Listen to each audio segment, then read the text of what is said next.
Faute kozala ya nani, cher internaute, Tindika Télévision, papi kamwa si molobeli, ya grand prêtre Fachi Beton, molobeli pe ya bakongole nyonso, mwana ya suka ya mama Marthe Kasalo, awande tokutanaka pona ku partager information, ku échanger entre biso na bino, bino boza ko commenter, ngana pesa information, mabe ezate, tozabana ya Congo, information, lelo babomba ngoli susute, Kabola sango, yope koto zali, kabola information, kabola vidéo, et ça la bien pour na baimbo kabayi ba makameza koleka na Kinshasa. Na koyebi sabino ke gouvernement bada na séminaire, je crois séminaire il y a 3 jours, bada ko solo la makambo Italie intérêt général, to kopesa bino ba détails dans les heures qui suivent.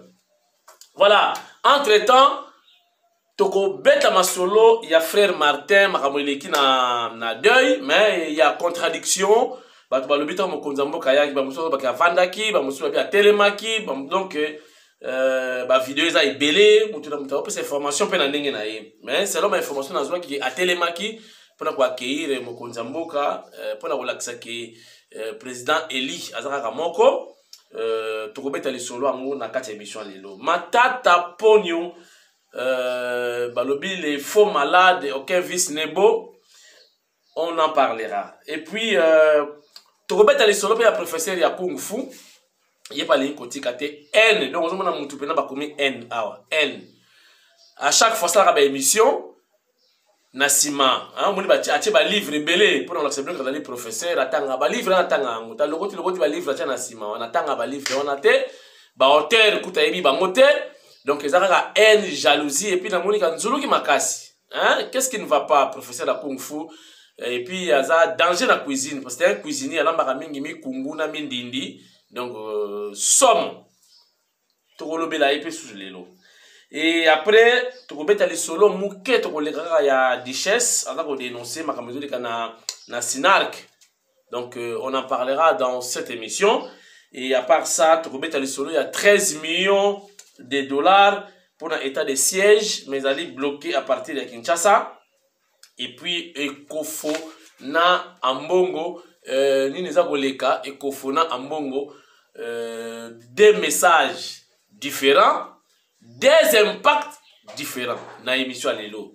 Bofon la matoi, boza la concentrer, émission Bandi, papi kamwa si na tindika, tokobeta li solo, nandenge ba kangi 9 officiers pour un détournement, il y a bambongo, il y a basoda, mingi na Ituri. Merci beaucoup. Émission Meyantika, Benu Kulukala na pi, Lubaka Bana, Lutula mona mbela. Bankara kuna suku, bankara kuna cuisine.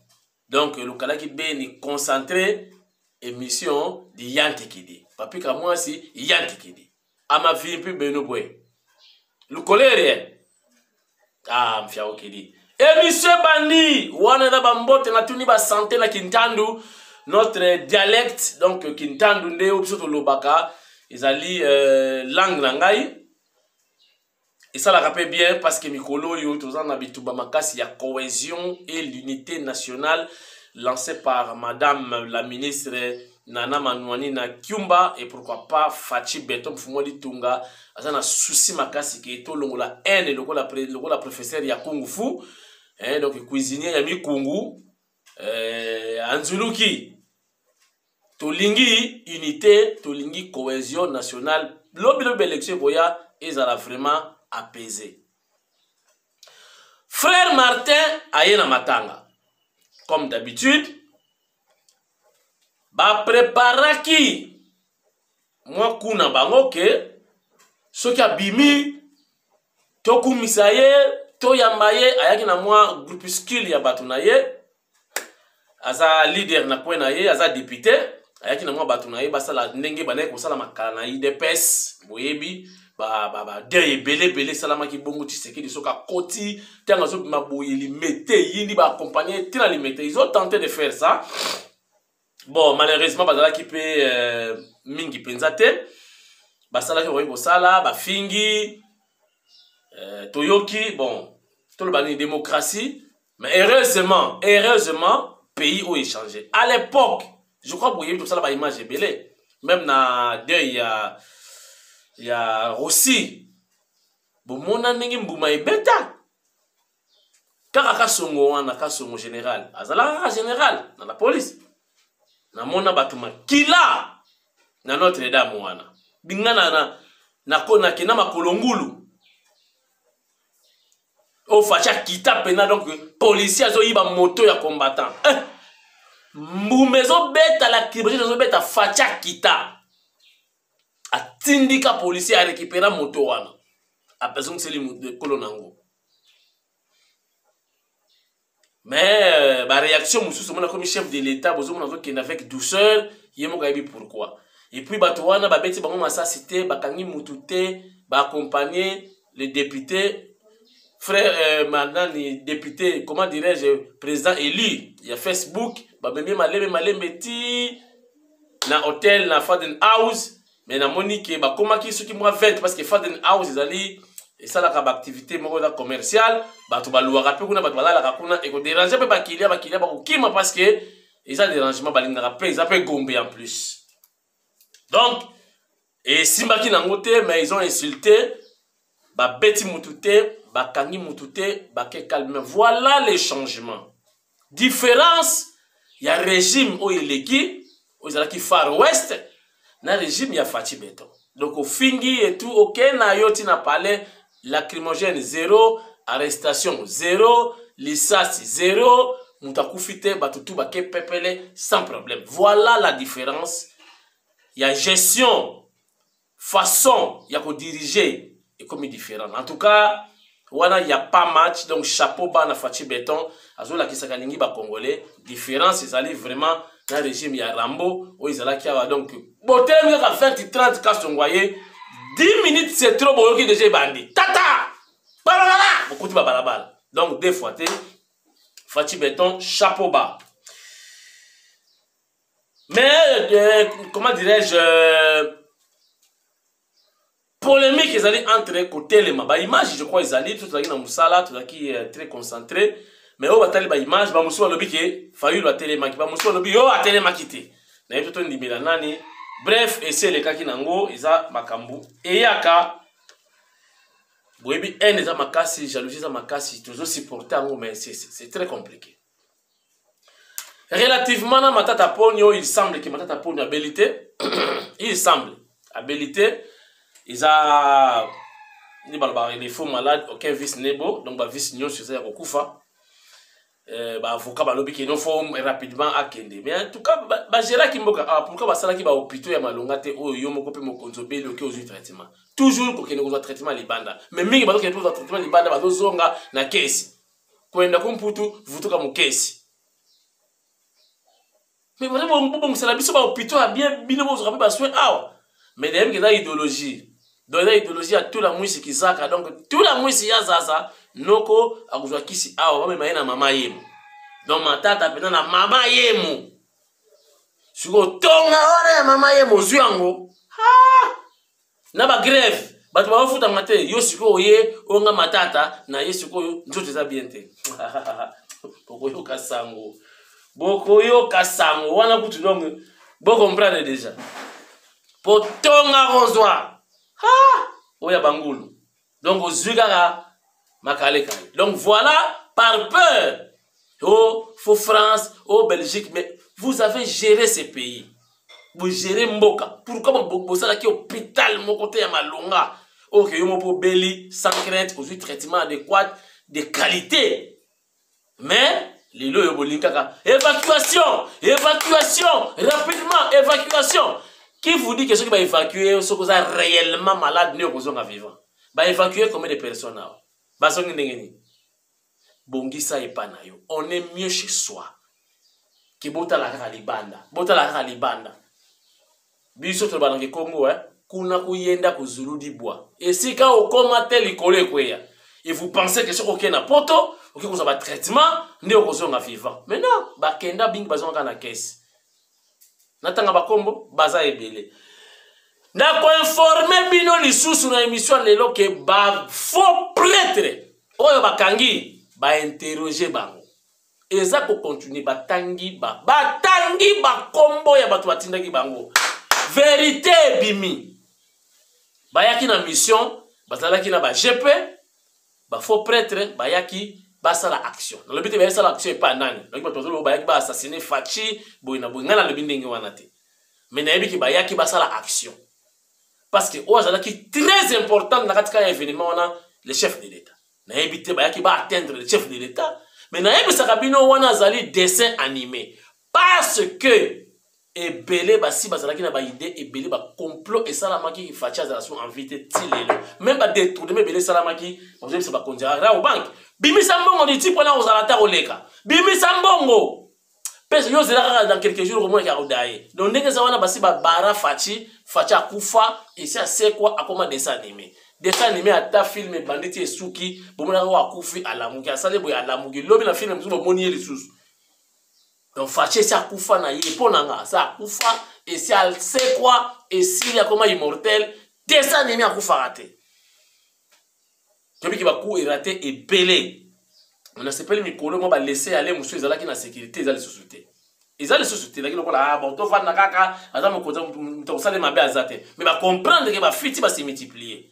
Pour Mikolo ezalaki Fachi aza place boy ba tiki mitu kezoleka nango wa mais siko ekomi bloqué kuna di. Kanga fesha kwata voilà faut qu'on sécuriser mon konzamboka parce que na ebisa kabino bika makambu chef de l'état tangazwa ki problème wana ya antibal jour d'investiture boyebi ki batu musuba kufati lelo ba musuba zwa ba sala ba AVC ti lelo donc soki Fachi azwi problème na ebisa bino kozala de catastrophe et salamate na mukili. Donc ko sala ke batu ba kufi nano ba to ba yeba na santé na eza ndenge nini batu ba si ba kufi parce que ba lingi trop na ebisi bino ba coup de fil pour na président de la République monde entier et puis ça na batu ti lelo ba banda comme président ba jena kapo na ye mabolongo na se eza na batu ti lelo ba la na bitoko pour na président na ebisi bino vérité président yebi ba ngote. Mais bango ba yebi président de chef d'état ba linga ya ofele ba sambela kapona ye tilelo ba bolongo na se faut biki bitumbiza makasi batu wana batangi ba kombo je vais essayer na kotanga ba kombo wana te o na zulu comme fuite na kopesa bino ka ba lettre bo sima ba stylo na ba papier ba lettre na kopesa bino yo moko kangisa ngoso ko bimisa kombo nani devoir apprêtez vos stylos et vos papiers donc prenez un bout de papier avec un stylo, je vais vous donner tout simplement des lettres. Yo moko sangisa ba lettre wana e ko sala ba koma banani. C'est bon? Bon ça va papier. Na émission lelo na suka. Professeur ya Kung Fu. Donc maluku de verdade. Cuisinier ya mi kungu. Cuisinier ya misili na mindindi impoli tala nebo nzuluki oza na kore obon Kung Fu asala tala ba décorer plateau boy tu vois moi fleur moi nini plateau yango ibongi nango déjà plateau moko mobile simple to décorer yango simplement mais na sala na parler chenga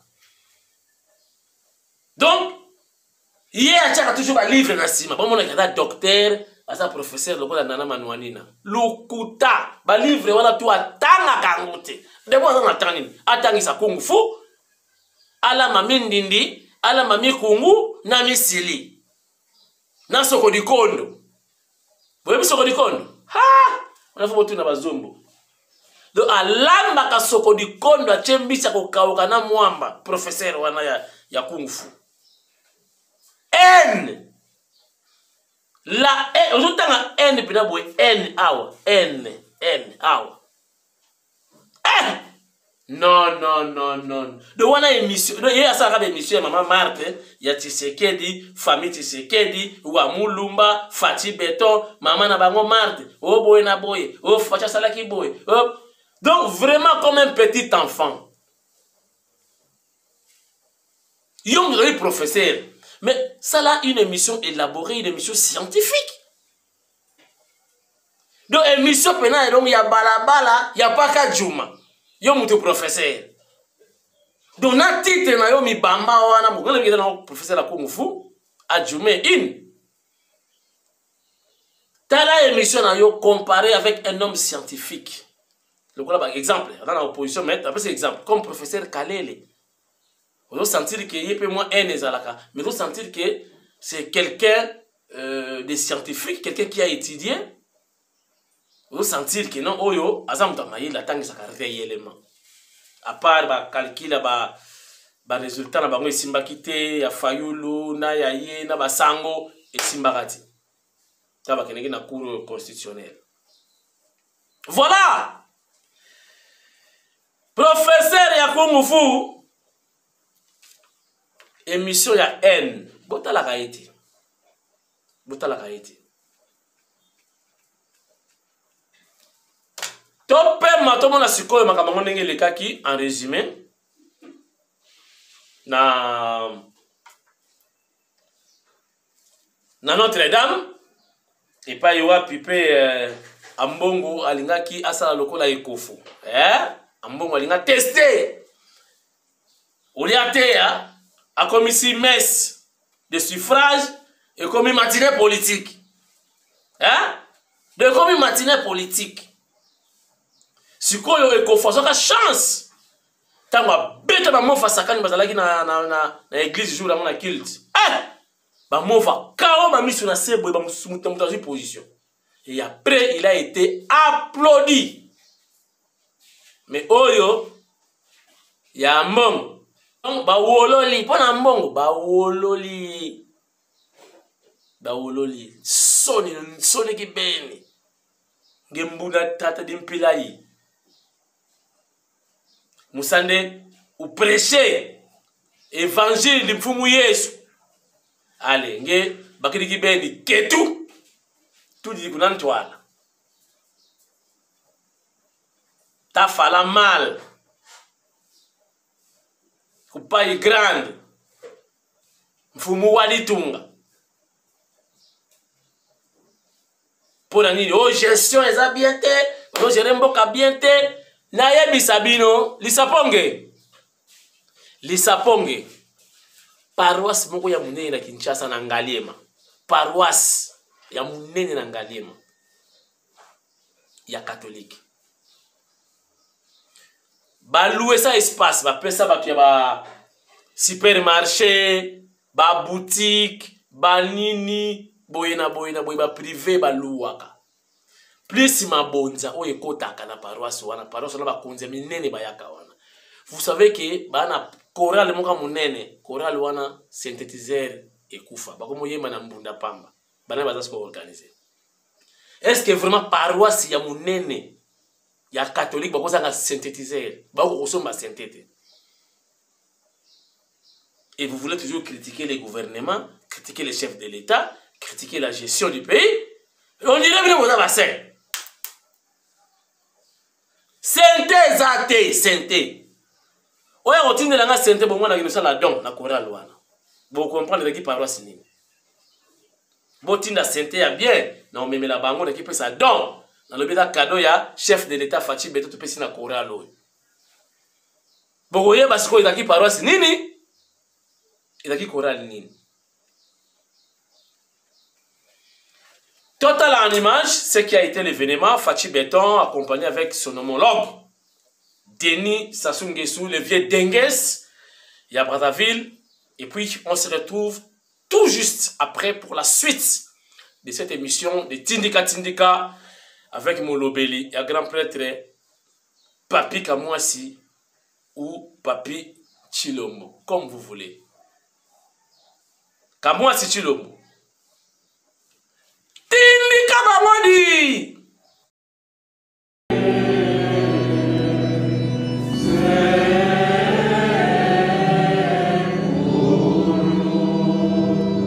Troisième journée et la fin des obsèques du cardinal Laurent Mosengo Passigna ce mercredi 21 juillet 2021 à la cathédrale Notre-Dame du Congo. L'ambiance était morose en cette journée de l'inhumation de ces hauts dignitaires de l'Église catholique décédés le 11 juillet 2021 à Versailles, en France. Dans la cour comme à l'intérieur de l'Église, des fidèles chrétiens catholiques, des hommes d'État, des membres de la famille biologique se sont réunis pour rendre une action de grâce et implorer l'Éternel pour le repos de l'âme de l'illustre disparu. Après la cérémonie d'hommage au Palais du Peuple, le président de la République Félix-Antoine Tshisekedi Tshilombo et son homologue de la République du Congo Denis Sassou Nguesso sont venus assister au dernier moment des obsèques de l'ancien archevêque de Kisangani et de Kinshasa au cours de la messe des suffrages célébrée par le cardinal Philippe Ouedraogo, archevêque de Ouagadougou au Burkina Faso, en présence du cardinal Fridolin Ambongo, des cardinaux archevêques de la République centrafricaine, du Rwanda, du Nigeria et du Tchad, ainsi que plusieurs évêques venus notamment de la République du Congo. Dans son homélie, le célébrant principal a loué les qualités de persévérance, de fidèle serviteur de la parole de Dieu, incarné par le cardinal Laurent Mosengo, un homme déterminé à œuvrer pour le bien-être de la population et de sa patrie. Docteur en écriture sainte et professeur de théologie, Monseigneur Laurent Mosengo a été créé cardinal le 20 novembre 2010 par le pape Benoît XVI. Homme de paix, Laurent Mosengo Passigna a joué un rôle déterminant à la conférence nationale souveraine dont il a été élu président avant d'assumer les charges de président du Haut Conseil de la République, Parlement de la transition post-négociation de la CNS. À l'issue du culte religieux, les représentants de la famille biologique du cardinal Mosengo et le cardinal Fridolin Ambongo ont vivement remercié les chefs d'État Félix-Antoine Tshisekedi Tshilombo et Denis Sassou Nguesso de leur implication, de leur présence aux obsèques et d'avoir assuré l'évacuation du cardinal pour des soins appropriés en France et le rapatriement à Kinshasa de sa dépouille. Les deux chefs d'État ont été invités à assister à l'inhumation de l'archevêque émérite de Kinshasa avant de quitter la cathédrale Notre-Dame du Congo.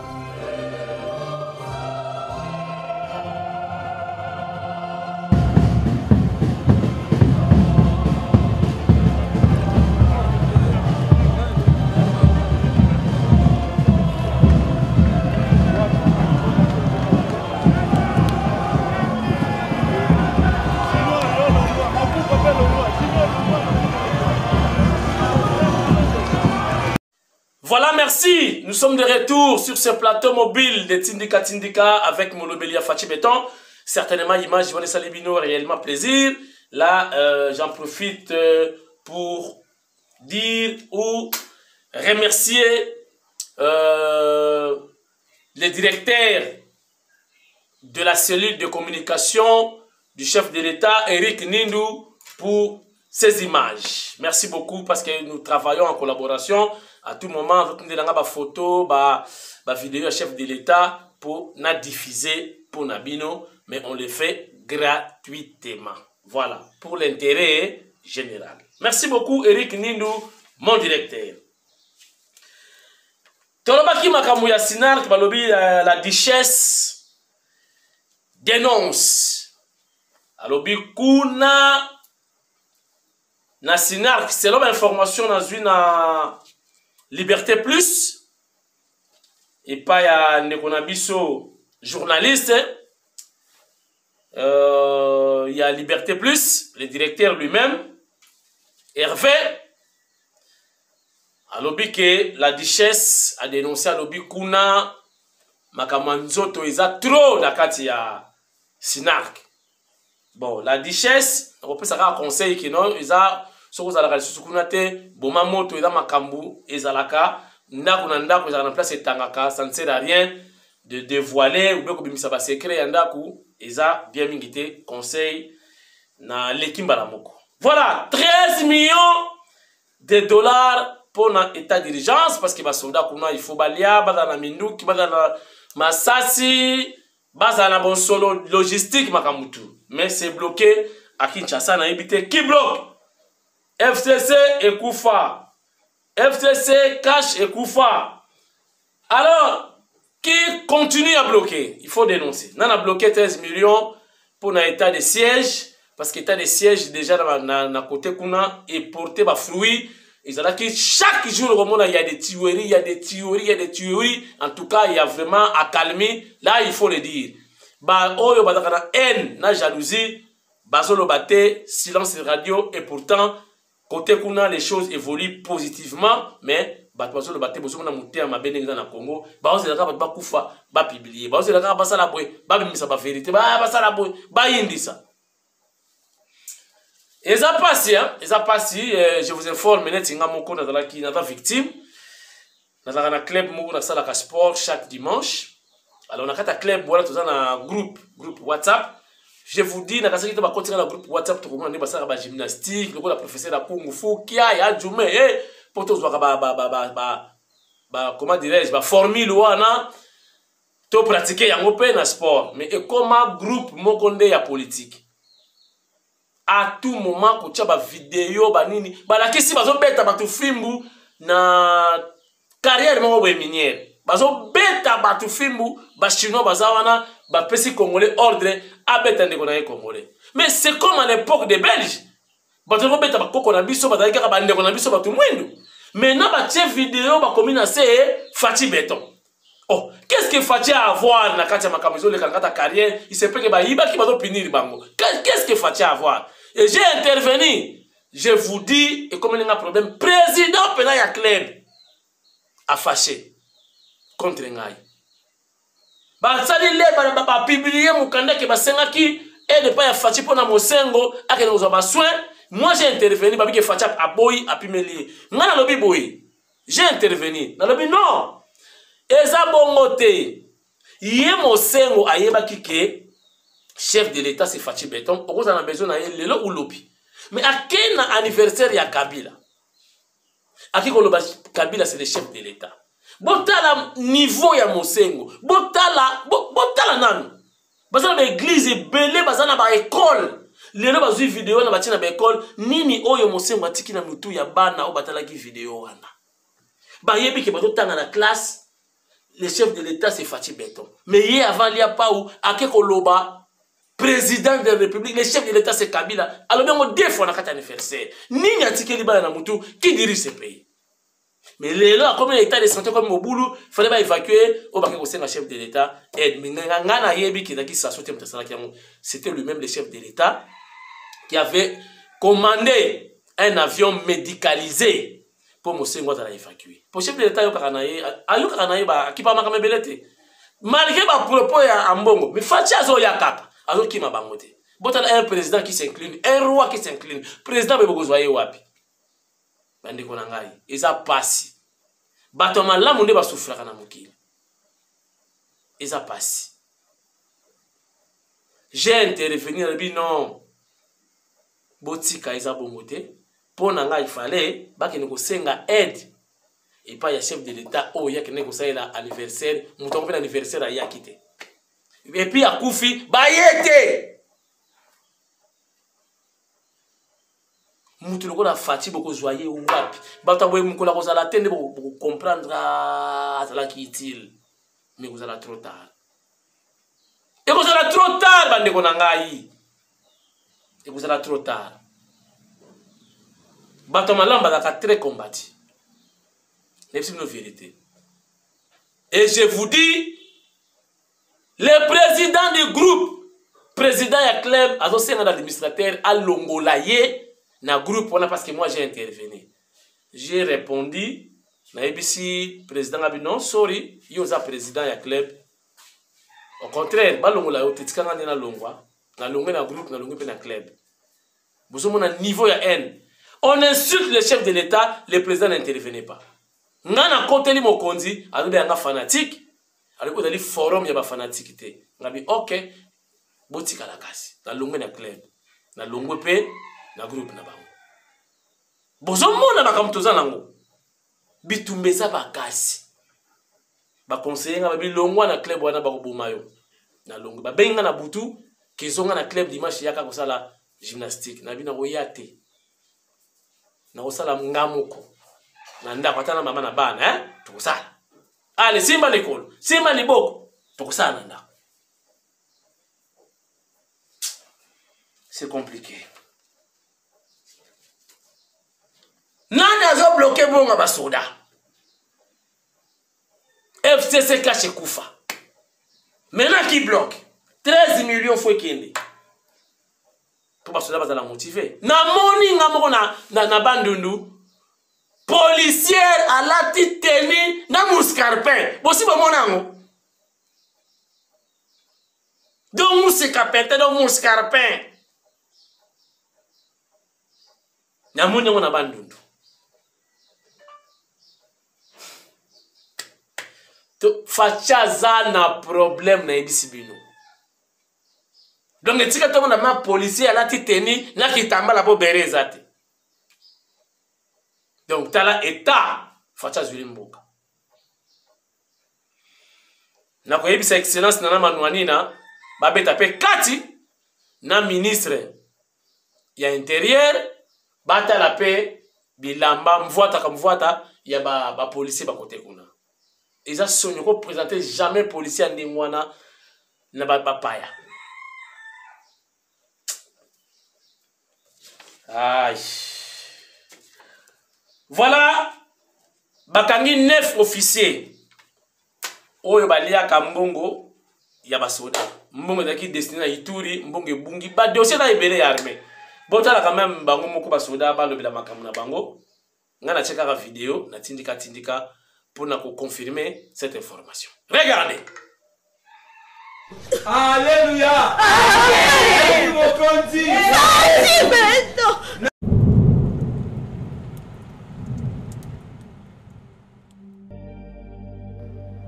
Fils du pays,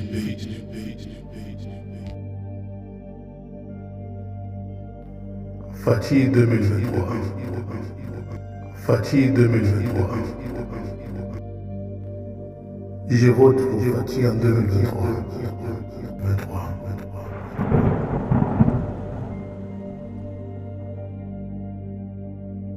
Merci pour cet élément. Combien riche voulais-je dire pour tout le monde à rater bakangi basoda. Bien mon bakangi basoda. Oh bakangi ba groupe basoda boy ba détourner mbongo. Ils allaient quitter. Voilà, il y a quand même un changement. Civil azobanga, policier azobanga, militaire azobanga, ba officier militaire bazobanga, ba autorité civile bazobanga. Quand même mboka pesa la kabouyi. Moi ko banga soke zali, mboka pe bani ko changer. Parce que ko banga masumu ne bandeli ya mayele. Ko banga pe mbongo à l'état, ils ont bandeli pe ya développement. Mais avec Fatih Béton, mututu azokangama, ben touchable basili. Maman moka le bito tanga na Deutéronome 17 à 15, 17-15, voilà. Donc Deutéronome 17-15. Yazana poto, alobi mutu tanga c'est relativement na proposition ya loi ya Noël Tiani, mutu mutu attirer ba conséquences, aye ba soki Tiani azana raison, tout azana tort. Deutéronome 17-15.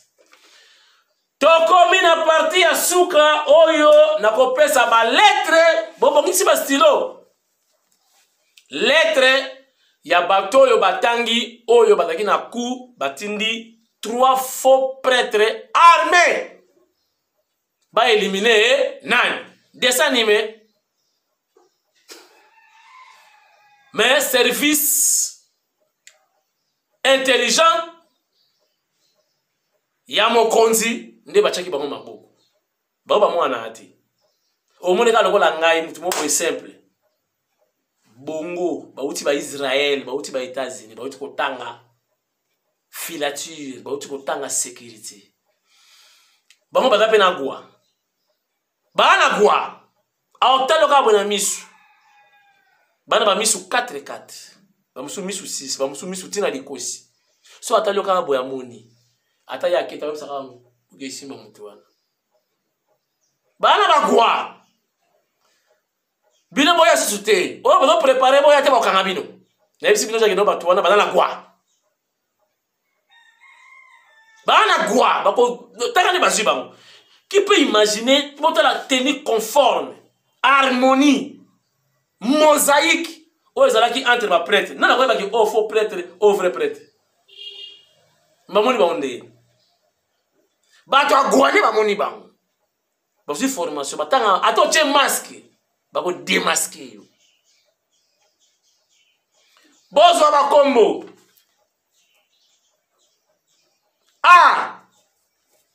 Non, pas seulement un désordre. Bino bosala tout bo sangise comme komba mutu. Pour naboya oh diffamation. Oh imputation dommageable. Oh accusation, ce qui est une fausse accusation. Naboya wa nazo invitation. Pour ba weli ça. Oh bokanga enani. Bon comme un désordre. A. B. L. A. T. K. I na suka. Na pesa en désordre. Bosan. Et ça, comme on Yali boso yewana. Yami bale. K. E. T. M. A. Bokangisa. Yami satu. T. S. H. E. L. E. M. A. Mibale na bombi. Pona so na meki boye bambala moko. Na bombi non mibale. To tala émission zoya, oya lobby. Na compléter bango. Voilà, tous les plaisirs étaient pour moi de vous présenter cette émission matinale de Tindika Tindika Télévision. Votre humble serviteur Kamwasi Chilombo Molobeli, Mwana Yasuka ya Mama Kasalo Marthe Motema ya Sphinx de reste mémoire.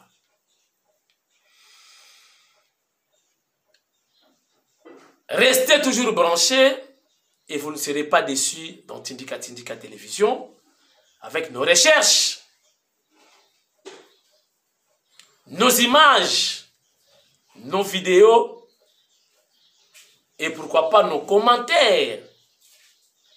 Toujours dans les soucis de vous informer.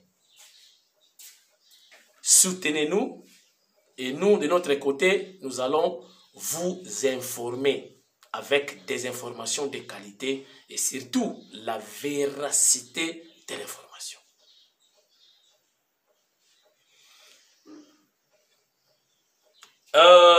Restez fidèles au programme de Tindika Tindika Télévision. Émission Sili. À nous revoir très prochainement. Ba salutation, ils ont dit global. Nabino nyo supporter l'émission. Nabino batu akala. Nabino batu asika. Na oya la ninga kaka lelo. Na pesi yo mbote. Po boza ebele na bani ba so na bani ba kongwa wa tilobi. Botika la bien. Numéro de téléphone ya ngwana. To bengana. To sola na biso. Bye bye. Fleuve Congo Hôtel à Kinshasa, capitale de la République démocratique du Congo, cadre VIP aménagé pour accueillir les assises du séminaire pour l'excellence des capacités du gouvernement Sama Lukonde. Ce jeudi 22 juillet 2021, le président de la République, chef de l'État, Félix Antoine Tshisekedi Tshilombo, a procédé à l'ouverture des travaux de ce séminaire de 72 heures, soit du 22 au 24 juillet 2021. Je déclare ouvert le séminaire gouvernemental. La thématique en luminaire est créer une dynamique de changement par la culture de l'excellence et la gestion axée sur les résultats. Dans son mot d'ouverture, le garant de la nation congolaise Félix Antoine Tshisekedi Tshilombo a indiqué que le gouvernement Sama Lukonde a été investi par une très large majorité des élus du peuple, signal fort du peuple congolais à travers ses représentants pour concrétiser la vision du chef de l'État à travers les différents piliers déclinés par le Premier ministre lors de l'investiture de son gouvernement. Félix Antoine Tshisekedi a martelé sur l'urgence qui consiste à pacifier les régions de l'Est, l'exigence de faire reculer significativement la pauvreté, la nécessité de faire adopter les réformes courageuses pour une large légitimité à nos institutions politiques, mais aussi lutter contre la corruption et les détournements des deniers publics. En assistant personnellement à l'ouverture de ces assises, je tiens notamment à marquer d'une pierre blanche la prise de fonction de ce gouvernement que j'ai judicieusement qualifié de gouvernement des guerriers. Le contexte qui marque votre entrée en fonction est la résultante d'une prise de conscience communément partagée et qui m'a par ailleurs amené à décliner ma vision que j'ai amplement explicitée lors de mon discours à la Nation le 6 décembre 2020 à l'issue des consultations nationales. Pour rappel, un consensus s'était largement dégagé à la suite de ces consultations sur la nécessité d'entrer en guerre contre toutes les dérives et pratiques malfaisantes qui hypothéquaient tout espoir de construire un Congo plus beau qu'avant. Ces consultations ont eu le mérite de démontrer qu'une grande majorité de Congolaises et de Congolais étaient prêts à transcender les querelles partisanes qui minent l'espace public afin de constituer un bloc suffisamment compact, susceptible de mener, sous mon leadership, une guerre sans merci contre toutes les antivaleurs qui plombent le développement de la nation. Toutes ces actions qui relèvent du domaine du possible ne peuvent toutefois se réaliser qu'à la condition de privilégier la solidarité gouvernementale, de définir vos stratégies dans une logique holistique et de vous soumettre aux directives et au leadership du Premier ministre, chef du gouvernement.